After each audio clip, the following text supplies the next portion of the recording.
నూనె ఎందుకురా బాబు, కాకినాడలో షూటింగ్ అంటే ఆటోమేటిక్ నూనె కారుతుంది తలలోంచి.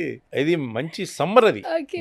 మేలో మీకు సముద్ర ప్రాంతంలో ఊళ్ళల్లో ఎలా తెలుసు ఉంటది, సార్, తెలుసు. తెలియదు ఏముంది మీకు, ఇలా కారిపోతా ఉంటది. అయితే తలలో ఉన్న నూనె అంతా బయటకు వస్తుంది మనకి. సో ఓకే, ఇలాగ డిజైన్ చేద్దాం. నాకు కొంచెం ఇది కావాలన్నట్టు, వెయిట్ పుట్ అన్నమాట. ఓకే, దానికోసం బాగానే తిన్నాను గట్టిగా. ఎన్ని కేజీలు పెరిగారు? 12 కిలోల దాకా పెరుగుంటానండి. 12 కేజీలా? ఏం తిన్నారు సార్? 86 నా వెయిట్ ఉండేది, 98 దాకా వెళ్ళిపోయాను నేను దగ్గర. ఏం తిన్నారు? ఏముంది, రోజు పీతలు, ప్రాన్స్, చికెన్, మటన్, రకరకాల నాన్ వెజ్.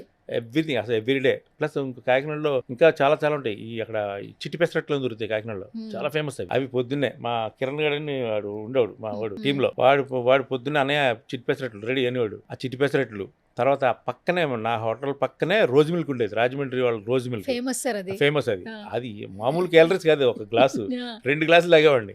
సో ఆబ్వియస్ గా 1 వీక్ లో పెరిగిపోయాను వెయిట్. చాలా ఫాస్ట్ గా నేను తొందరగా పెరుగుతాను, తొందరగా తగ్గుతాను. అదొకటి ఉంది లక్షణం బాడీకి. పెరిగాము. అండ్ ఆ లొంగీలు గింగీలు కట్టి బ్లాక్ షర్ట్ వేసి 1 to 10 జిడ్డు గార్చుకుంటే క్యారెక్టర్ ఆటోమేటిక్ వస్తుంది కదా.